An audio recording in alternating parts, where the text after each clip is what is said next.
ಆಕಾಶವಾಣಿ ಮಂಗಳೂರು.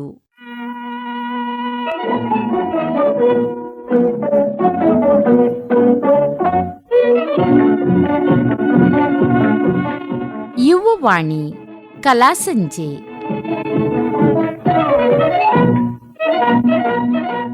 ನಮ್ಮೆಲ್ಲ ಕೇಳುಗರಿಗೆ ಇಂದಿನ ಯುವವಾಣಿ ಕಲಾಸಂಜೆ ಕಾರ್ಯಕ್ರಮಕ್ಕೆ ಪ್ರೀತಿಯ ಸ್ವಾಗತ.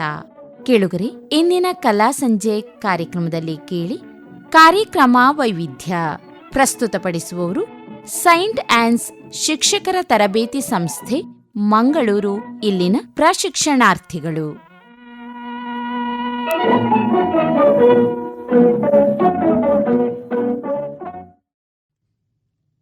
ಸರ್ವ ಶ್ರೋತೃವೃಂದಕ್ಕೆ ವಂದನೆಗಳು. ಸಂತ ಅನ್ನರ ಡಿಇಎಲ್ಇಡಿ ವಿದ್ಯಾಲಯ ಮಂಗಳೂರಿನ ಪ್ರಶಿಕ್ಷಣಾರ್ಥಿಗಳಾದ ನಾವು ಪ್ರಸ್ತುತಪಡಿಸುವ ವೈವಿಧ್ಯಮಯ ಕಾರ್ಯಕ್ರಮ ಕಲಾಸಂಜೆಗೆ ಹಾರ್ದಿಕ ಸ್ವಾಗತ. ಮೊದಲಿಗೆ 5 ಬೆರಳು ಕೂಡಿ ಒಂದು ಮುಷ್ಟಿಯು ಕವನ, ಕವಿ ಎಚ್.ಎಸ್. ವೆಂಕಟೇಶಮೂರ್ತಿ ಸಮೂಹ ಕಂಠದಲ್ಲಿ. 5 ಬೆರಳು ಕೂಡಿ ಒಂದು ಮುಷ್ಟಿಯು, ಹಲವು ಮಂದಿ ಸೇರಿ ಸಮಷ್ಟಿಯು. 5 ಬೆರಳು ಕೂಡಿ ಒಂದು ಮುಷ್ಟಿಯು, ಹಲವು ಮಂದಿ ಸೇರಿ ಸಮಷ್ಟಿಯು. ಬೇರೆ ಬೇರೆ ಒಕ್ಕಲು ಒಂದೇ ತಾಯ ಮಕ್ಕಳು, ಬೇರೆ ಬೇರೆ ಒಕ್ಕಲು ಒಂದೇ ತಾಯ ಮಕ್ಕಳು. ಕೂಡಿ ಹಾಡಿದಾಗ ಗೆಲುವು ಗೀತೆಗೆ, ಭರತ ಮಾತೆಗೆ, ಭರತ ಮಾತೆಗೆ. ಕೂಡಿ ಹಾಡಿದಾಗ ಗೆಲುವು ಗೀತೆಗೆ, ಭರತ ಮಾತೆಗೆ, ಭರತ ಮಾತೆಗೆ. ಮೊಳಗಲಿ ಮೊಳಗಲಿ ನಾಡಗೀತೆಯು, ಮೂಡಲಿ ಮೂಡಲಿ ಸುಪ್ರಭಾತವು. ಮೊಳಗಲಿ ಮೊಳಗಲಿ ನಾಡಗೀತೆಯು, ಮೂಡಲಿ ಮೂಡಲಿ ಸುಪ್ರಭಾತವು. ಹಿಮಾಲಯದ ನೆತ್ತಿಯಲ್ಲಿ, ಕಾಶ್ಮೀರದ ಭಿತ್ತಿಯಲ್ಲಿ, ಅಸ್ಸಾಮಿನ ಕಾಡಿನಲ್ಲಿ, 5 ನದಿಯ ನಾಡಿನಲ್ಲಿ. ಹಿಮಾಲಯದ ನೆತ್ತಿಯಲ್ಲಿ, ಕಾಶ್ಮೀರದ ಭಿತ್ತಿಯಲ್ಲಿ, ಅಸ್ಸಾಮಿನ ಕಾಡಿನಲ್ಲಿ, 5 ನದಿಯ ನಾಡಿನಲ್ಲಿ. ಹೊತ್ತಿ ಉರಿವ ಬೆಂಕಿ ಆರಿ ತಣ್ಣಗಾಗಲಿ, ಬಂಜರಲ್ಲಿ ಬೆಳೆದು ಹಚ್ಚ ಹಸಿರು ತೂಗಲಿ. ಹೊತ್ತಿ ಉರಿವ ಬೆಂಕಿ ಆರಿ ತಣ್ಣಗಾಗಲಿ, ಬಂಜರಲ್ಲಿ ಬೆಳೆದು ಹಚ್ಚ ಹಸಿರು ತೂಗಲಿ. ಗಂಗೆ ತಂಗಿ ಕಾವೇರಿಯ ತಬ್ಬಿಕೊಳ್ಳಲಿ, ಗಂಗೆ ತಂಗಿ ಕಾವೇರಿಯ ತಬ್ಬಿಕೊಳ್ಳಲಿ.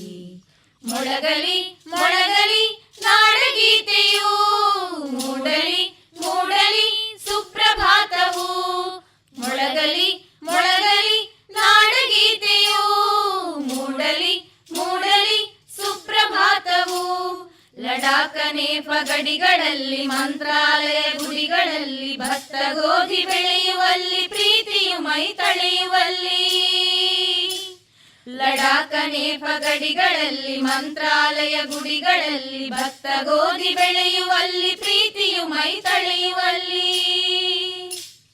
ದುಡಿಯುವ ಹಿಂದೂ ಮುಸಲ್ಮಾನರೊಂದುಗೂಡಲಿ, ಆರದಿರಲಿ ಪ್ರೀತಿ ದೀಪ ಕಣ್ಣಗೂಡಲಿ.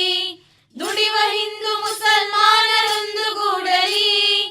ಆರದಿರಲಿ ಪ್ರೀತಿ ದೀಪ ಕಣ್ಣಗೂಡಲಿ. ಎದೆಯ ಕೊಳೆಗಳನ್ನು ಅಶ್ರುಧಾರೆ ತೊಳೆಯಲಿ, ಎದೆಯ ಕೊಳೆಗಳನ್ನು ಅಶ್ರುಧಾರೆ ತೊಳೆಯಲಿ. ಮೊಳಗಲಿ ಮೊಳಗಲಿ ನಾಡಗೀತೆಯು, ಮೂಡಲಿ ಮೂಡಲಿ ಸುಪ್ರಭಾತವು. ಮೊಳಗಲಿ ಮೊಳಗಲಿ ನಾಡಗೀತೆಯು, ಮೂಡಲಿ ಮೂಡಲಿ ಸುಪ್ರಭಾತವು. ಮೊಳಗಲಿ ಮೊಳಗಲಿ ನಾಡಗೀತೆಯು, ಮೂಡಲಿ ಮೂಡಲಿ ಸುಪ್ರಭಾತವು.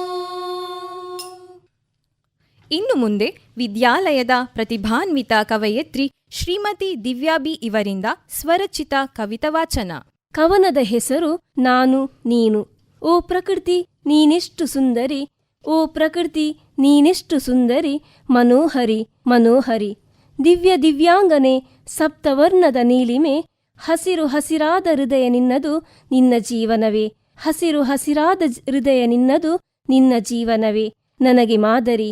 ಮರೆತೆಯ ನಿನ್ನಿಂದಲೇ ನಾನು, ಮರೆತೆಯ ನಿನ್ನಿಂದಲೇ ನಾನು, ನನ್ನಿಂದ ನೀನಲ್ಲ, ನನ್ನಿಂದ ನೀನಲ್ಲ. ನಂಬಿಕೆ ನನ್ನದು, ನಂಬಿಕೆ ನನ್ನದು, ಒಲುಮೆಯೊಂದೇ ಜೀವನ ನಮ್ಮಿಬ್ಬರದು. ಭಾವನೆಗಳೇ ಇರದಿದ್ದರೆ ಹೇಗೆ, ಭಾವನೆಗಳೇ ಇರದಿದ್ದರೆ ಹೇಗೆ, ಅದೇ ಬದುಕು ತಾನೆ ನನಗೆ ನಿನಗೆ. ನಿನ್ನಂತೆಯೇ ನಾನಾಗಲಾರೆನೆ, ನಿನ್ನಂತೆಯೇ ನಾನಾಗಲಾರೆನೆ, ಕಳವಳಿಸುತ್ತಿರುವೆ ಕ್ಷಣ ಕ್ಷಣ ಕ್ಷಣ. ಕೊನೆಗೂ ನಿನ್ನ ಪ್ರೀತಿ ನನಗೆ ಶಾಶ್ವತ, ಕೊನೆಗೂ ನಿನ್ನ ಪ್ರೀತಿ ನನಗೆ ಶಾಶ್ವತ, ಸಂತತ ಸಂತತ ಸಂತತ. ಮತ್ತೆ ಕೇಳಿ ಸಂಭಾಷಣೆ. ವಿಷಯ ಪರಿಸರ ಸಂರಕ್ಷಣೆಯಲ್ಲಿ ನಮ್ಮ ಕರ್ತವ್ಯ. ನಿರ್ವಹಣೆ ಶ್ರೀಮತಿ ನಿಶಾ ಕೆ. ಇವರೊಂದಿಗೆ ಪಾಲ್ಗೊಳ್ಳುವವರು ಶ್ರೀಮತಿ ಸರಿತಾ ಕೆ, ಸುಷ್ಮಿತಾ ಬಿ ಹಾಗೂ ಕುಮಾರಿ ಪ್ರತೀಕ್ಷಾ. ಪರಿಸರ ಸಂರಕ್ಷಣೆ ನಮ್ಮ ಕರ್ತವ್ಯ ಎಂಬ ವಿಷಯದ ಕುರಿತು ನಾವೀಗ ಕೆಲವು ಸಮಯಗಳ ಕಾಲ ಗೆಳತಿಯರೊಂದಿಗೆ ಸಂಭಾಷಣೆಯೊಂದನ್ನು ಏರ್ಪಡಿಸುತ್ತಿದ್ದೇವೆ. ನಾನು ನಿಶಾ, ನನ್ನೊಂದಿಗೆ ಸುಷ್ಮಿತಾ, ಸರಿತಾ ಹಾಗೂ ಪ್ರತೀಕ್ಷಾ. ನಾವೆಲ್ಲರೂ ಪ್ರಶಿಕ್ಷಣಾರ್ಥಿಗಳು, ಅರ್ಥಾತ್ ಭಾವಿ ಶಿಕ್ಷಕಿಯರು. ಸದ್ಯ ಇದೀಗ ನೇರವಾಗಿ ವಿಚಾರಕ್ಕೆ ಬರಲಿದ್ದೇವೆ. ಸ್ನೇಹಿತರೆ, ಎಷ್ಟು ದಿನಗಳ ನಂತರ ಎಲ್ಲರೂ ಇಲ್ಲಿ ಕುಳಿತಿದ್ದೇವೆ. ನೀವೆಲ್ಲ ಹೇಗಿದ್ದೀರಾ? ಚೆನ್ನಾಗಿದ್ದೇವೆ. ತುಂಬಾ ದಿನಗಳ ನಂತರ ನಿಮ್ಮನ್ನು ಭೇಟಿಯಾಗುವುದಕ್ಕೆ ಬಹಳ ಸಂತೋಷವಾಗುತ್ತಿದೆ. ಹೌದು, ನನಗೂ ಸಹ ಈ ಕ್ಷಣ ತುಂಬಾ ವಿಶೇಷವಾಗಿದೆ. ಇವತ್ತು ಒಂದಿಷ್ಟು ಹಳೆ ದಿನಗಳನ್ನು ನೆನಪಿಸಿಕೊಳ್ಳೋಣವೇ? ಹೌದು, ನಮ್ಮ ಬಾಲ್ಯದಲ್ಲಿ ನಾವು ಬಾಳಿದ ಆ ಪರಿಸರ ಎಷ್ಟು ಸುಂದರವಾಗಿತ್ತು. ಬೆಳಗ್ಗೆ ನೀರಿನ ತೊಟ್ಟಿಯಲ್ಲಿ ಕೈ ತೊಳೆದು ಚಳಿಗಾಲದ ತಂಪನ್ನು ಅನುಭವಿಸುವ ಕ್ಷಣಗಳು, ಹಕ್ಕಿಗಳ ಇಂಪಾದ ಸ್ವರ, ಅವು ಈಗಲೂ ಮನಸ್ಸಿಗೆ 100 ಸಂತೋಷವನ್ನು ಕೊಡುತ್ತದೆ. ಹೌದು ಸರಿತಾ, ತೋಟದ ನೆಲದಲ್ಲಿ ಅಮ್ಮನ ಜೊತೆ ಆಟವಾಡಿದಾಗ ಮಣ್ಣಿನ ಸುವಾಸನೆ, ಹೂವಿನ ಪರಿಮಳ, ಅವು ನಮ್ಮ ದಿನಚರಿಯ ಭಾಗವೇ ಆಗಿತ್ತು. ನದಿ ತೀರದಲ್ಲಿ ಸ್ನೇಹಿತರೊಂದಿಗೆ ಗಾಳಿಪಟವನ್ನು ಹಾರಿಸಿದ ಕ್ಷಣಗಳು, ಚಿಟ್ಟೆಗಳ ಹಿಂದೆ ಓಡಿದ ಕ್ಷಣಗಳು, ಈ ಎಲ್ಲಾ ನೆನಪುಗಳು ಮನಸ್ಸಿಗೆ ಎಷ್ಟು ಹತ್ತಿರವಾಗಿದೆ. ಮಾವಿನ ಮರದ ಕೆಳಗೆ ಕುಳಿತು ಹರಟೆ ಹೊಡೆಯುತ್ತಿದ್ದೆವು. ಹಾಗೆ ನೀಲಿ ಆಕಾಶದ ಮೇಲೆ ನಗುತ್ತಿದ್ದ ಆ ಮೋಡಗಳನ್ನು ನೋಡುವುದೇ ಕಣ್ಣಿಗೆ ಆನಂದವಾಗಿತ್ತು. ನನಗೂ ನೆನಪಿದೆ, ನಾನು ನಮ್ಮ ಮನೆಯ ಸಮೀಪವಿದ್ದ ಕೊಳದಲ್ಲಿ ಚಿಕ್ಕ ಚಿಕ್ಕ ಮೀನುಗಳನ್ನು ಹಿಡಿದು ಸಂತೋಷ ಪಡುವ ಹಾಗೂ ಸ್ನೇಹಿತರೊಂದಿಗೆ ಹತ್ತಿರದ ಬೆಟ್ಟವನ್ನು ಏರಿ ಅಲ್ಲಿಯೇ ಊಟವನ್ನು ಮಾಡುವ ಸಂದರ್ಭ. ಹಕ್ಕಿಗಳ ಇಂಪಾದ ರಾಗವನ್ನು ಕೇಳಿ ಆನಂದಿಸುತ್ತಿದ್ದೆವು. ಆದರೆ ಇವತ್ತು? ಹೌದು, ಇವತ್ತು ಈ ಎಲ್ಲವೂ ಬದಲಾಗಿದೆ. ಆ ಹಸಿರು ಹಾಸು, ತಂಪಾದ ಗಾಳಿ ಇವೆಲ್ಲ ಅಳಿದು ಹೋದಂತೆ. ಹೌದು, ಅದನ್ನೆಲ್ಲ ನೆನಪಿಸಿಕೊಂಡಾಗ ನಾವು ಈಗ ಒಂದು ಕೃತಕ ಜಗತ್ತಿನಲ್ಲಿ ಬದುಕುತ್ತಿದ್ದೇವೆ ಎಂದು ಅನ್ನಿಸುತ್ತಿದೆ. ಯಂತ್ರಗಳ ಗುಡುಗು, ಕೃತಕ ಬೆಳಕು, ಇವು ನಮ್ಮ ಜೀವನದ ಭಾಗವಾಗಿದೆ. ನಿಜ, ಇಂದಿನ ಮಕ್ಕಳಿಗೆ ನಾವು ಅನುಭವಿಸಿದ ಆ ಮುಕ್ತ ಪ್ರಕೃತಿಯ ಜೀವನವೇ ಅರಿವಾಗುವುದಿಲ್ಲ. ಅವರ ಆಟಗಳು ಸ್ಕ್ರೀನ್ಗಳಲ್ಲಿ ಸೀಮಿತ. ಹೌದು, ನಾವು ಕಳೆದ ಕಾಲದ ಖುಷಿ ಮತ್ತೆ ಕಣ್ಮರೆಯಾಗಿ ಬಿಟ್ಟಂತೆ. ಅಂದಿನ ಪ್ರತಿಯೊಂದು ದಿನವೂ ಪ್ರಾಕೃತಿಕ ಮತ್ತು ಅಹೋರಾತ್ರಿ ಶಾಂತಿಯ ತುಂಬಿದ್ದು. ನಾವು ನಮಗಿಂತಲೂ ಹೆಚ್ಚು ಪ್ರಕೃತಿಗೆ ಹತ್ತಿರವಿದ್ದೆವು. ಆದರೆ ಈಗ ಎಲ್ಲೆಡೆ ಕಿರುಚಾಟ, ವಾಹನಗಳ ಶಬ್ದ, ಗಿಡಮರಗಳ ಕೊರತೆ. ನಾವು ಬಡಿದಾಡಿದ ಬಾಲ್ಯದ ಪಯಣ ಸುಮ್ಮನೆ ನೆನಪಿಸಿದರೂ ಮನಸ್ಸು ತೇವವಾಗುತ್ತದೆ. ಆ ದಿನಗಳು ಮತ್ತೆ ಹಿಂದಿರುಗಿದರೆ ಎಷ್ಟು ಚೆನ್ನಾಗಿರುತ್ತದೆ ಅಲ್ವಾ ಪ್ರತೀಕ್ಷಾ? ಹೌದು, ನಮಗೆ ಕಳೆದು ಹೋದ ಆ ದಿನಗಳು ಮತ್ತೆ ಸಿಗಬೇಕಾದರೆ ನಾವು ನಮ್ಮ ಈಗಿನ ಜೀವನ ಶೈಲಿಯನ್ನು ಬದಲಾಯಿಸಿಕೊಳ್ಳಬೇಕಾಗಿರುವುದು ಅನಿವಾರ್ಯ. ಅದು ನಿಜ ಪ್ರತೀಕ್ಷಾ. ನಾವು ಪ್ರತಿದಿನವೂ ಮಾಡುವ ಕೆಲವು ಸರಳ ಕ್ರಮಗಳ ಮೂಲಕ ಪ್ರಕೃತಿಯನ್ನು ರಕ್ಷಿಸಬಹುದು. ಉದಾಹರಣೆಗೆ, ಪ್ಲಾಸ್ಟಿಕ್ ಬಳಕೆಯನ್ನು ಕಡಿಮೆಗೊಳಿಸಿ ಕಾಗದದ ಬಳಕೆ ಹೆಚ್ಚಿಸಬೇಕು. ಪರಿಸರ ಸ್ನೇಹಿ ವಸ್ತುಗಳನ್ನು ಹೆಚ್ಚಾಗಿ ಬಳಸಬೇಕು.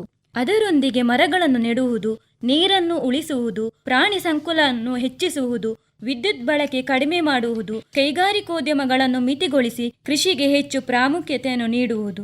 ಹೌದು ನಿಶಾ, ನಾವು ಪ್ರತಿಯೊಬ್ಬರೂ ಈ ಪುಟ್ಟ ಕೆಲಸಗಳನ್ನು ಮಾಡಿ ಆರ್ಥಿಕ, ಪರಿಸರ ಮತ್ತು ಸಾಮಾಜಿಕ ಸಕಾರಾತ್ಮಕ ಬದಲಾವಣೆಗೆ ಕಾರಣವಾಗಬಹುದು. ನಮಗೆ ಹೊರಗಿನ ಪ್ರಕೃತಿ ಗಟ್ಟಿಯಾಗಿ ಇರಬೇಕು, ಆದರೂ ನಮ್ಮ ಮನಸ್ಸು ಮತ್ತು ಕೆಲಸಗಳು ತಯಾರಾಗಿದ್ದಾಗ ಮಾತ್ರ ಅದು ಸಾಧ್ಯ. ನಮ್ಮ ಕರ್ತವ್ಯವನ್ನು ಹಿರಿತನದೊಂದಿಗೆ ತಿಳಿಯೋಣ. ಅದಕ್ಕೆ ನಾವು ಸದಾ ಮುಂದೆ ಹೋಗಿ ಸಕಾರಾತ್ಮಕವಾಗಿ ಚಿಂತೆ ಮಾಡಿ ಸಿದ್ಧತೆ ಹೊಂದಿದಾಗ ಮಾತ್ರ ಪ್ರಕೃತಿ ಪ್ರಪಂಚವನ್ನು ರಕ್ಷಿಸಬಹುದು. ಹಾಗಾದರೆ ಪ್ರಕೃತಿಯನ್ನು ಸಂರಕ್ಷಿಸುವುದು ನಮ್ಮೆಲ್ಲರ ಕರ್ತವ್ಯ ಅಲ್ಲವೇ? ಹೌದು ಹೌದು. ಸರಿ, ಹಾಗಾದರೆ ನಾವು ನಮ್ಮ ಕರ್ತವ್ಯಗಳನ್ನು ತುಂಬ ಜವಾಬ್ದಾರಿ ಮತ್ತು ಪ್ರಾಮಾಣಿಕತೆಯಿಂದ ನಿಭಾಯಿಸಿ ಹಚ್ಚ ಹಸುರಿನ ನವ ಪ್ರಪಂಚವನ್ನು ಸೃಷ್ಟಿಸೋಣ. ಈ ಸಂಭಾಷಣೆಯಲ್ಲಿ ಭಾಗವಹಿಸಿದ ತಮಗೆಲ್ಲರಿಗೂ ಹೃತ್ಪೂರ್ವಕ ಧನ್ಯವಾದಗಳು. ನಿಮಗೂ ಧನ್ಯವಾದಗಳು. ಎಲ್ಲವನೋ ಶಿವನೆಲ್ಲವನು ಹೀಗೊಂದು ಜಾನಪದ ಗೀತೆಗೆ ದನಿಯಾಗಲಿರುವವರು ನಮ್ಮ ಪ್ರಶಿಕ್ಷಣಾರ್ಥಿಗಳು. ಎಲ್ಲವನೋ ಶಿವನೆಲ್ಲವನೋ, ಎಲ್ಲವನೋ ಶಿವನೆಲ್ಲವನೋ, ಸ್ವಾಮೆಲ್ಲವನೋ ಗುರುವೆಲ್ಲವನೋ, ಅಲ್ಲವನಿಲ್ಲವನೆಲ್ಲವನೋ, ಅಲ್ಲವನಿಲ್ಲವನೆಲ್ಲವನೋ, ಸ್ವಾಮೆಲ್ಲವನೋ ಗುರುವೆಲ್ಲವನೋ, ಎಲ್ಲವನೋ ಶಿವನೆಲ್ಲವನೋ, ಅನ್ನದಾನಿಸಿದ್ದ ಎಲ್ಲವನೋ, ಒಳ್ಳೆ ಆದಿ ಚುಂಚನಗಿರಿ ಎಲ್ಲವನೋ, ಅನ್ನದಾನಿಸಿದ್ದ ಎಲ್ಲವನೋ, ಒಳ್ಳೆ ಆದಿ ಚುಂಚನಗಿರಿ ಎಲ್ಲವನೋ, ಅರೆ ಮೇಲೆ ಅಂದಾನ ಎಲ್ಲವನೋ, ಅರೆ ಮೇಲೆ ಅಂದಾನ ಎಲ್ಲವನೋ, ಒಳ್ಳೆ ಗಿರಿ ಮೇಲೆ ಬೈರುವ ಎಲ್ಲವನೋ,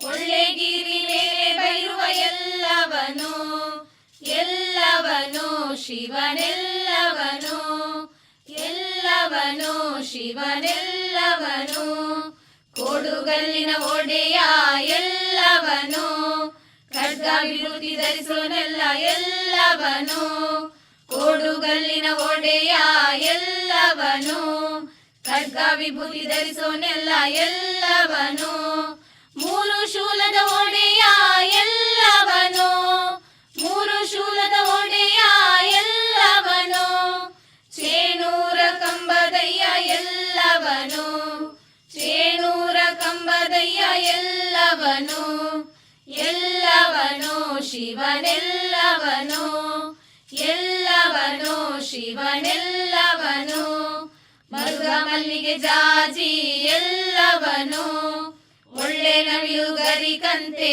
ಎಲ್ಲವನೋ, ಮರುಗ ಮಲ್ಲಿಗೆ ಜಾಜಿ ಎಲ್ಲವನೋ, ಒಳ್ಳೆ ನವಿಲು ಗರಿಕಂತೆ ಎಲ್ಲವನೋ, ಮುಕ್ಕಣ್ಣ ಮೂರುತಿ ಎಲ್ಲವನೋ, ಮುಕ್ಕಣ್ಣ ಮೂರುತಿ ಎಲ್ಲವನೋ, ಒಳ್ಳೆ ಸರ್ಪಭೂಷಣ ಶಿವ ಎಲ್ಲವನೋ, ಒಳ್ಳೆ ಸರ್ಪಭೂಷಣ ಶಿವ ಎಲ್ಲವನೋ, ಎಲ್ಲವನೋ ಶಿವನೆಲ್ಲವನೋ, ಎಲ್ಲವನೋ ಶಿವನೆಲ್ಲವನೋ, ಸ್ವಾಮೆಲ್ಲವನೋ ಗುರುವೆಲ್ಲವನೋ, ಎಲ್ಲವನೋ ಶಿವನೆಲ್ಲವನೋ. ಆಧುನಿಕ ತಂತ್ರಜ್ಞಾನ ಪ್ರಾಥಮಿಕ ಶಿಕ್ಷಣದ ಮೇಲೆ ಬೀರುವ ಪ್ರಭಾವ ಎಂಬ ವಿಷಯದ ಕುರಿತು ಬರಹದ ಬೆರಳು ಶ್ರೀಮತಿ ನತಾಲಿಯಾ ಬಾಲರಾಣಿ, ವಾಚನ ಕುಮಾರಿ ದೀಪಿಕಾ. ತಂತ್ರಜ್ಞಾನವು ನಮ್ಮ ಜೀವನದ ಪ್ರತಿಯೊಂದು ಕ್ಷೇತ್ರವನ್ನು ಬದಲಾಯಿಸುತ್ತಿದೆ. ಇದಕ್ಕೆ ಶಿಕ್ಷಣ ಕ್ಷೇತ್ರವು ಹೊರತಾಗಿಲ್ಲ. ವಿಶೇಷವಾಗಿ ಪ್ರಾಥಮಿಕ ಶಿಕ್ಷಣದಲ್ಲಿ ತಂತ್ರಜ್ಞಾನವು ಹೊಸ ಪರಿವರ್ತನೆಗಳನ್ನು ತರುತ್ತಿದೆ. ಮಕ್ಕಳ ಪ್ರಾಥಮಿಕ ಶಿಕ್ಷಣವು ವಿಸ್ಮಯಜನಕವಾದ ಪಾಠವನ್ನು ಪ್ರಸ್ತುತಪಡಿಸಲು ತಂತ್ರಜ್ಞಾನ ಪ್ರಮುಖ ಪಾತ್ರ ವಹಿಸುತ್ತಿದೆ. ಈಗ ಪಠ್ಯಪುಸ್ತಕಗಳ ಜೊತೆಯಾಗಿ ಟ್ಯಾಬ್ಲೆಟ್ಗಳು, ಆನ್ಲೈನ್ ಲೈಬ್ರರಿಗಳು ಮತ್ತು ವಿಡಿಯೋ ಪಾಠಗಳು ಮಕ್ಕಳ ಕಲಿಕೆಯನ್ನು ಸುಲಭಗೊಳಿಸುತ್ತಿದೆ. ಆಟಗಳ ಮೂಲಕ ಕಲಿಯುವ ಆನ್ಲೈನ್ ವೇದಿಕೆಗಳು, ತಂತ್ರಜ್ಞಾನ ಆಧಾರಿತ ಆ್ಯಪ್ಗಳು ಮಕ್ಕಳಲ್ಲಿ ವಿಷಯಗಳ ಮೇಲಿನ ಆಸಕ್ತಿಯನ್ನು ಹೆಚ್ಚಿಸುತ್ತದೆ. ಆಧುನಿಕ ತಂತ್ರಜ್ಞಾನ ಪ್ರಾಥಮಿಕ ಶಿಕ್ಷಣದಲ್ಲಿ ವಿದ್ಯಾರ್ಥಿಗಳಿಗೆ ಜ್ಞಾನವನ್ನು ಸುಲಭವಾಗಿ ಹೊಂದಲು ಅನುವು ಮಾಡಿದೆ. ಇಂಟರ್ನೆಟ್ ಮೂಲಕ ಶೈಕ್ಷಣಿಕ ವಿಷಯಗಳು ಸಿಗುತ್ತವೆ. ಪಾಠಗಳನ್ನು ವಿಡಿಯೋ, ಆಟಗಳು ಮತ್ತು ಆನ್ಲೈನ್ ಸಾಧನಗಳ ಮೂಲಕ ಕಲಿಸುವಾಗ ಮಕ್ಕಳು ಕಲಿಕೆಯ ಮನೋರಂಜನೆಯ ರೀತಿಯಲ್ಲಿ ಅನುಭವಿಸುತ್ತಾರೆ. ಈ ತಂತ್ರಜ್ಞಾನವು ವಿದ್ಯಾರ್ಥಿಗಳಲ್ಲಿನ ಉತ್ಸಾಹವನ್ನು ಹೆಚ್ಚಿಸುತ್ತದೆ. ತಂತ್ರಜ್ಞಾನದ ಬಳಕೆಯ ಮೂಲಕ ಶಿಕ್ಷಕರು ಅವರ ಬೋಧನಾ ವಿಧಾನಗಳಲ್ಲಿ ಹೊಸ ಆಯಾಮಗಳನ್ನು ಸೇರಿಸಿದ್ದಾರೆ. ಸ್ಮಾರ್ಟ್ ಬೋರ್ಡ್, ಪ್ರಾಜೆಕ್ಟರ್, ಆನ್ಲೈನ್ ಕಲಿಕೆ ವೇದಿಕೆಗಳಂತಹ ಸಾಧನಗಳು, ಪವರ್ ಪಾಯಿಂಟ್ ಪ್ರಸ್ತಾವನೆಗಳು, ಆನಿಮೇಟೆಡ್ ವಿಡಿಯೋಗಳು ಮತ್ತು ಡಿಜಿಟಲ್ ಟೀಚಿಂಗ್ ಟೂಲ್ಗಳು ಈ ಪೀಳಿಗೆಯ ಶಿಕ್ಷಕರಿಗೆ ಸಹಾಯಕವಾಗಿದೆ ಹಾಗೂ ಪಾಠಗಳನ್ನು ಇನ್ನಷ್ಟು ಆಕರ್ಷಕ ಮಾಡುತ್ತದೆ. ಇದರಿಂದ ವಿದ್ಯಾರ್ಥಿಗಳು ಪಾಠಕ್ಕೆ ಹೆಚ್ಚು ಗಮನಹರಿಸುತ್ತಾರೆ ಮತ್ತು ಕೌಶಲ್ಯಗಳನ್ನು ಸುಲಭವಾಗಿ ಅರಿತುಕೊಳ್ಳುತ್ತಾರೆ. ಆಧುನಿಕ ತಂತ್ರಜ್ಞಾನ ಎಲ್ಲೆಡೆ ಇರುವ ವಿದ್ಯಮಾನವಾದ ಕಾರಣ ಉನ್ನತ ಗುಣಮಟ್ಟದ ಶಿಕ್ಷಣ ಈಗ ಗ್ರಾಮೀಣ ಪ್ರದೇಶಗಳಲ್ಲಿಯೂ ಸಾಧ್ಯವಾಗಿದೆ. ಆನ್ಲೈನ್ ಪಾಠಶಾಲೆಗಳು ಮತ್ತು ಮೊಬೈಲ್ ಅಪ್ಲಿಕೇಶನ್ಗಳು ಎಲ್ಲ ವಿದ್ಯಾರ್ಥಿಗಳಿಗೆ ಸಮಾನ ಅವಕಾಶಗಳನ್ನು ನೀಡುತ್ತದೆ. ಹೀಗಾಗಿ ಪ್ರಾಥಮಿಕ ಶಿಕ್ಷಣವು ಈಗ ಪ್ರತಿಯೊಬ್ಬ ಮಕ್ಕಳಿಗೂ ತಲುಪುವಂತಾಗಿದೆ. ಆಧುನಿಕ ತಂತ್ರಜ್ಞಾನವು ಪ್ರಾಥಮಿಕ ಶಿಕ್ಷಣ ಕ್ಷೇತ್ರದಲ್ಲಿ ದೊಡ್ಡ ಪರಿವರ್ತನೆಗಳನ್ನು ತರುತ್ತಿದೆ. ಇಂದು ಪಠ್ಯವನ್ನು ಕಲಿಸುವ ಮತ್ತು ಕಲಿಯುವ ವಿಧಾನಗಳಲ್ಲಿ ತಂತ್ರಜ್ಞಾನವು ಪ್ರಮುಖ ಪಾತ್ರ ವಹಿಸುತ್ತಿದೆ. ಇದು ವಿದ್ಯಾರ್ಥಿಗಳ ಕಲಿಕೆಯಲ್ಲಿ ನೂತನತೆ ಮತ್ತು ಪ್ರಭಾವಕಾರಿತ್ವವನ್ನು ತರುತ್ತಿದೆ. ತಂತ್ರಜ್ಞಾನವು ಕೇವಲ ಪಠ್ಯಬೋಧನೆಗೆ ಸೀಮಿತವಾಗದೆ ಮಕ್ಕಳ ಕೌಶಲ್ಯವನ್ನು ಅಭಿವೃದ್ಧಿಪಡಿಸಲು ಸಹಕಾರಿಯಾಗಿದೆ. ರೋಬೋಟಿಕ್ಸ್, ಪ್ರೋಗ್ರಾಮಿಂಗ್ ಮತ್ತು ಕ್ರಿಯಾತ್ಮಕ ಚಟುವಟಿಕೆಗಳಂತಹ ಕಲಿಕಾ ವಿಧಾನಗಳು ಮಕ್ಕಳ ಸೃಜನಶೀಲತೆ ಮತ್ತು ತಂತ್ರಜ್ಞಾನ ಕೌಶಲ್ಯವನ್ನು ಉತ್ತೇಜಿಸುತ್ತದೆ. ತಂತ್ರಜ್ಞಾನದಿಂದ ಮಕ್ಕಳಿಗೆ ವೈಯಕ್ತಿಕ ಕಲಿಕೆಯ ಅನುಭವ ದೊರೆಯುತ್ತಿದೆ. ಪ್ರತಿ ವಿದ್ಯಾರ್ಥಿಯ ಕಲಿಕೆ ವೇಗ ಮತ್ತು ಶೈಲಿಗೆ ಅನುಗುಣವಾಗಿ ಪಾಠಗಳನ್ನು ರೂಪಿಸಲು ತಂತ್ರಜ್ಞಾನ ಸಹಾಯ ಮಾಡುತ್ತದೆ. ಹೌದು, ತಂತ್ರಜ್ಞಾನವು ಬಹುಮುಖ್ಯವಾದ ಪರಿಣಾಮಗಳನ್ನು ಹೊಂದಿದ್ದರೂ ಅದು ಕೆಲವು ಅಡ್ಡ ಪರಿಣಾಮಗಳನ್ನು ಕೂಡ ಒಳಗೊಂಡಿದೆ. ಮಕ್ಕಳು ಹೆಚ್ಚು ಪರದೆಗೆ ಅಂಟಿಕೊಂಡಿರುವ ಕಾರಣ ಅವರ ಆರೋಗ್ಯ ಮತ್ತು ದೃಷ್ಟಿ ಸಮಸ್ಯೆಗಳು ಉಂಟಾಗಬಹುದು. ಮಾನವೀಯ ಸಂಪರ್ಕದ ಕೊರತೆಯಿಂದ ಸಾಮಾಜಿಕ ಕೌಶಲ್ಯಗಳಲ್ಲಿ ಕೊರತೆಯಾಗಬಹುದೆಂಬ ಭೀತಿ ಇದೆ. ಆಧುನಿಕ ಸಾಧನಗಳನ್ನು ಬಳಸಲು ಆರ್ಥಿಕವಾಗಿ ಬಡ ಪರಿವಾರಗಳಿಗೆ ತೊಂದರೆಯಾಗಬಹುದು. ಇಂಟರ್ನೆಟ್ ಮೂಲಕ ವಿಶ್ವದ ಯಾವುದೇ ಭಾಗದಲ್ಲಿ ದೊರೆಯುವ ಮಾಹಿತಿಯನ್ನು ಸುಲಭವಾಗಿ ಪಠ್ಯದಲ್ಲಿ ಸೇರಿಸಬಹುದಾಗಿದೆ. ಮಕ್ಕಳಿಗೆ ಜ್ಞಾನವನ್ನು ವ್ಯಾಪಕಗೊಳಿಸಲು ಇದು ಸಹಾಯಕ. ಕೋವಿಡ್ನಂತಹ ಆಪತ್ತು ಸಂದರ್ಭದಲ್ಲಿ ತಂತ್ರಜ್ಞಾನ ಪ್ರಾಥಮಿಕ ಶಿಕ್ಷಣವನ್ನು ಸ್ಥಗಿತಗೊಳಿಸದಂತೆ ಮಾಡಿದ ಪ್ರಮುಖ ಸಾಧನವಾಯಿತು. ಆಧುನಿಕ ತಂತ್ರಜ್ಞಾನ ಪ್ರಾಥಮಿಕ ಶಿಕ್ಷಣದಲ್ಲಿ ಅನಿವಾರ್ಯವಾಗಿದೆ, ಆದರೆ ಅದನ್ನು ಸರಿಯಾದ ರೀತಿಯಲ್ಲಿ ಮತ್ತು ಸಮತೋಲನದಿಂದ ಬಳಸಿದಾಗ ಮಾತ್ರ ಅದು ಸಂಪೂರ್ಣ ಫಲಾನುಭವ ನೀಡುತ್ತದೆ. ಶಿಕ್ಷಕರು, ಪಾಲಕರು ಮತ್ತು ಸರ್ಕಾರಗಳು ಸೇರಿ ತಂತ್ರಜ್ಞಾನವನ್ನು ಮಕ್ಕಳ ಉಜ್ವಲ ಭವಿಷ್ಯದ ಕೈಪಿಡಿಯಾಗಿ ರೂಪಿಸಬೇಕಾಗಿದೆ. ತಂತ್ರಜ್ಞಾನವು ನಮ್ಮೆಲ್ಲರ ಬಾಳಿಗೊಂದು ಉಪಕರಣ, ಆದರೆ ಅತಿ ವಿಶ್ವಾಸವು ತಂತ್ರಜ್ಞಾನವನ್ನು ತೊಂದರೆ ಮಾರ್ಗವನ್ನಾಗಿಸಬಲ್ಲದು ಎಂಬ ಮಾತು ತಕ್ಕುದಾಗಿದೆ. ಆಧುನಿಕ ತಂತ್ರಜ್ಞಾನವು ಪ್ರಾಥಮಿಕ ಶಿಕ್ಷಣದಲ್ಲಿ ಬೃಹತ್ ಬದಲಾವಣೆಯನ್ನು ತರುತ್ತಿದೆ, ಆದರೆ ತಂತ್ರಜ್ಞಾನವನ್ನು ಶ್ರೇಯಸ್ಕರವಾಗಿ ಬಳಸಿದಾಗ ಮಾತ್ರ ಇಂತಹ ಸಾಧನೆ ಸಾಧ್ಯ. ಅವಶ್ಯಕತೆಗಳಿಗೆ ತಕ್ಕಂತೆ ತಂತ್ರಜ್ಞಾನವನ್ನು ಬಳಸಿ ಅದರ ಲಾಭಗಳನ್ನು ಪ್ರಾಥಮಿಕ ಶಿಕ್ಷಣದಲ್ಲಿ ಸಮರ್ಪಕವಾಗಿ ಒದಗಿಸಬೇಕು. ತಂತ್ರಜ್ಞಾನ ನಮ್ಮ ಸೇವಕನಾಗಬೇಕು, ಮಾಲೀಕನಲ್ಲ. ಈಗ ವಿದ್ಯಾಲಯದ ಕತೆಗಾರ್ತಿ ಶ್ರೀಮತಿ ಸರಿತಾ ಕೆ ರವರಿಂದ ಸಣ್ಣ ಕತೆ ಹೆಣ್ಣು ಮನೆಯ ದೀಪ. ಹೀಗೊಂದು ಊರು ಕನಕಾಪುರ. ಅಲ್ಲಿ ಕೃಷ್ಣ ಹಾಗೂ ಶಾರದಾ ಎಂಬ ದಂಪತಿಗಳಿದ್ದರು. ಅವರಿಬ್ಬರೂ ಪ್ರೀತಿಸಿ ಮದುವೆಯಾಗಿದ್ದರು. ದೇವರು ಕೊಟ್ಟ ವರವೆಂಬಂತೆ ಮೊದಲನೆಯ ಮಗು ಗಂಡಾಯಿತು. ಕೃಷ್ಣನಿಗೆ ಗಂಡು ಮಗುವೆಂದರೆ ಬಹಳ ಪ್ರೀತಿ, ಅಕ್ಕರೆ. ಗಂಡು ಮಗನನ್ನು ಬಹಳ ಮುದ್ದಾಗಿ ಬೆಳೆಸಿದರು. ಕೆಲವು ವರ್ಷಗಳ ಬಳಿಕ ಈ ದಂಪತಿಗಳಿಗೆ ಹೆಣ್ಣು ಮಗುವೊಂದು ಜನಿಸಿತು. ಕೃಷ್ಣನಿಗೆ ಹೆಣ್ಣು ಮಗುವೆಂದರೆ ಇಷ್ಟವಿರಲಿಲ್ಲ.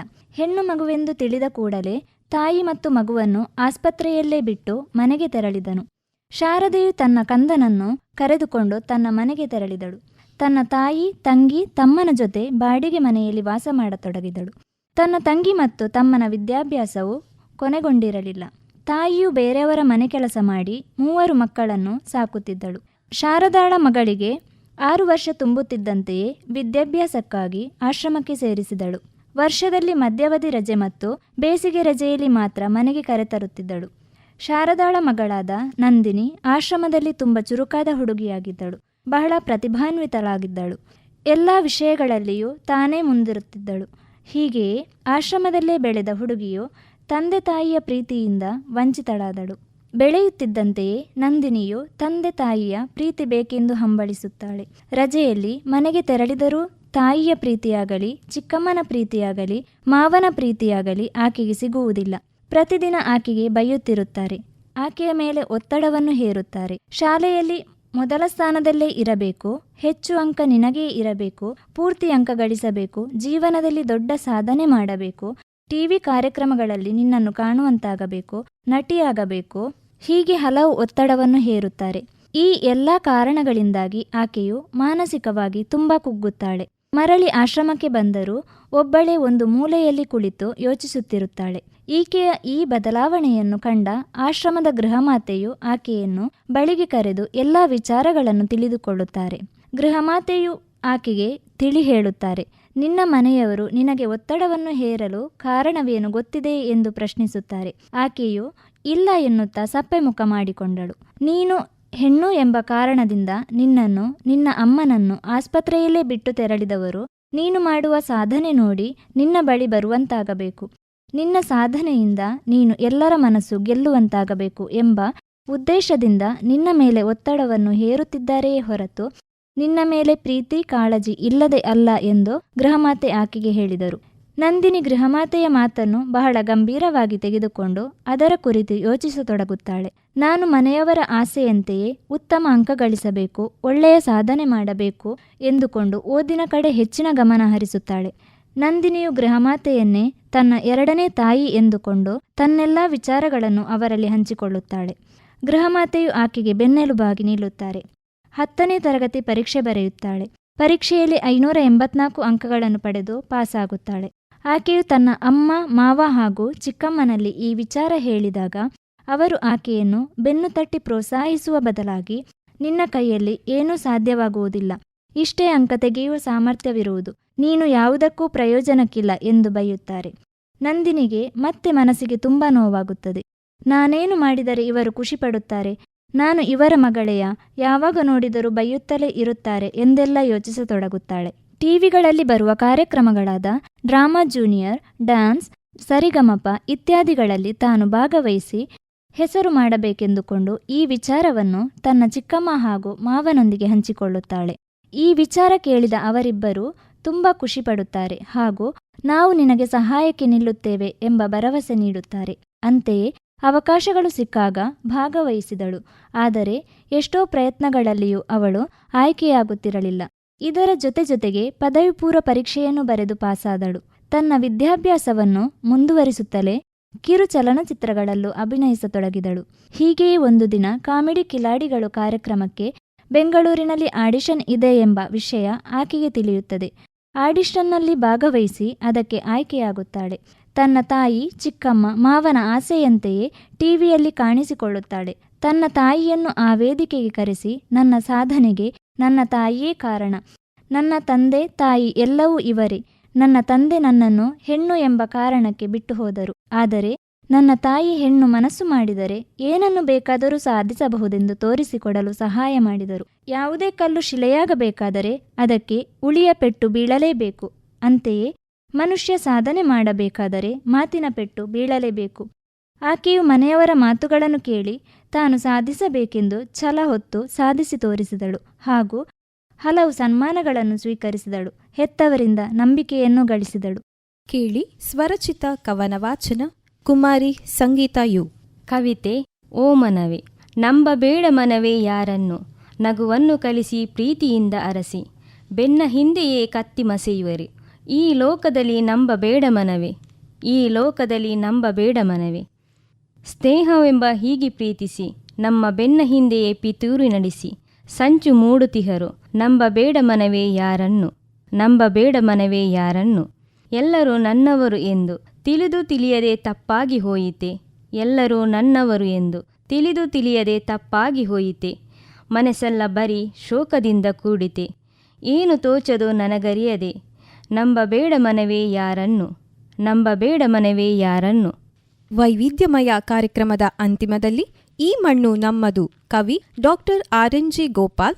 ಇದನ್ನು ಹಾಡಲಿರುವ ವಿದ್ಯಾಲಯದ ಗಾಯಕಿಯರು Shrimati Divya Nayaki, Sushmita B, Sarita K, Ramya, Neha SP, Kumari Shruti. ಈ ಮಣ್ಣು ನಮ್ಮದು, ಈ ಗಾಳಿ ನಮ್ಮದು, ಈ ಮಣ್ಣು ನಮ್ಮದು, ಈ ಗಾಳಿ ನಮ್ಮದು, ಕಲಕಲನೆ ಹರಿಯುತ್ತಿಹ ನೀರು ನಮ್ಮದು, ಕಲ ಕಲ ಕಲ ಕಲ ಕಲ ಕಲ ಕಲ ಕಲ ಕಲ ಕಲ ಕಲ ಕಲ ಕಲ ಕಲನೆ ಹರಿಯುತ್ತಿಹ ನೀರು ನಮ್ಮದು, ಕಣ ಕಣದಲು ಭಾರತೀಯ ರಕ್ತ ನಮ್ಮದು, ನಮ್ಮದು ನಮ್ಮದು, ಈ ಮಣ್ಣು ನಮ್ಮದು. ಆಹಾ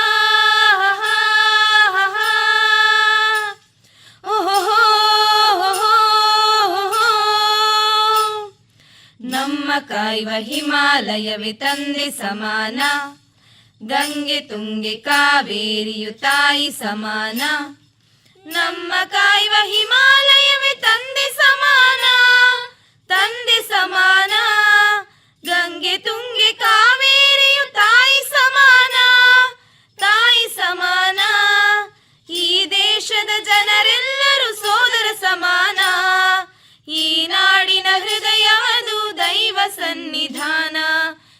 ಶಿವ ಸನ್ನಿಧಾನ. ಈ ಮಣ್ಣು ನಮ್ಮದು, ಈ ಗಾಳಿ ನಮ್ಮದು, ಕಲಕಲನೆ ಹರಿಯುತ್ತಿಹ ನೀರು ನಮ್ಮದು. ಕಣ ಕಣದಲ್ಲೂ ಭಾರತೀಯ ರಕ್ತ ನಮ್ಮದು, ನಮ್ಮದು ನಮ್ಮದು, ಈ ಮಣ್ಣು ನಮ್ಮದು. ಆಹಾ ಓಹೋ ಅಜಂತ ಎಲ್ಲೋರ ಹಳೆ ಬೀಡು ಬೇಲೂರ ಶಿಲೆಗಳಿಗೂ ಕಲೆಯಾಗರ. ಅಜಂತ ಎಲ್ಲೋರ ಹಳೆ ಬೀಡು ಬೇಲೂರ ಶಿಲೆಗಳಿಗೂ ಕಲೆಯಾಗರ. ಹಿಂದೂ ಬುದ್ಧ ಜೈನ ಕ್ರಿಸ್ತ ಮುಸಲ್ಮಾನ ಧರ್ಮಗಳ ಮಹಾಸಾಗರ. ಹಿಂದೂ ಬುದ್ಧ ಜೈನ ಕ್ರಿಸ್ತ ಮುಸಲ್ಮಾನ ಧರ್ಮಗಳ ಮಹಾಸಾಗರ. ನಡೆದು ಹೋದ ಚರಿತೆಯು ನಾಳೆ ಎನ್ನುವ ಕವಿತೆಯು, ನಡೆದು ಹೋದ ಚರಿತೆಯು ನಾಳೆ ಎನ್ನುವ ಕವಿತೆಯು, ಈ ನಾಡ ಮಣ್ಣಿನಲ್ಲಿದೆ ಜೀವನ ಸಾರ, ಜೀವನ ಸಾರ. ಈ ಮಣ್ಣು ನಮ್ಮದು, ಈ ಗಾಳಿ ನಮ್ಮದು, ಕಲಕಲನೆ ಹರಿಯುತ್ತಿಹ ನೀರು ನಮ್ಮದು. ಕಣ ಕಣದಲ್ಲೂ ಭಾರತೀಯ ರಕ್ತ ನಮ್ಮದು, ನಮ್ಮದು ನಮ್ಮದು, ಈ ಮಣ್ಣು ನಮ್ಮದು.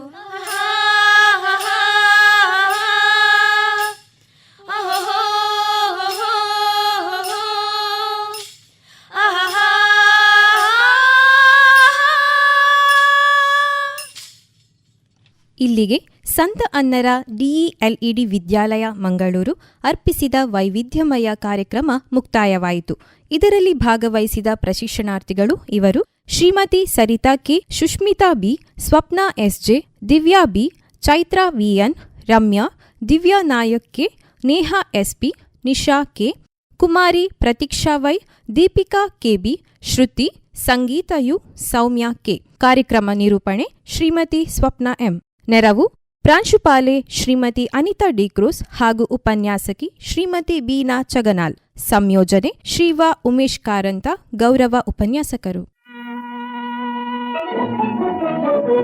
ಇದುವರೆಗೆ ಕಲಾ ಸಂಜೆ ಕಾರ್ಯಕ್ರಮದಲ್ಲಿ ಸೈಂಟ್ ಆನ್ಸ್ ಶಿಕ್ಷಕರ ತರಬೇತಿ ಸಂಸ್ಥೆ ಮಂಗಳೂರು ಇಲ್ಲಿನ ಪ್ರಶಿಕ್ಷಣಾರ್ಥಿಗಳು ಪ್ರಸ್ತುತಪಡಿಸಿದ ಕಾರ್ಯಕ್ರಮ ವೈವಿಧ್ಯ ಕೇಳಿದಿರಿ.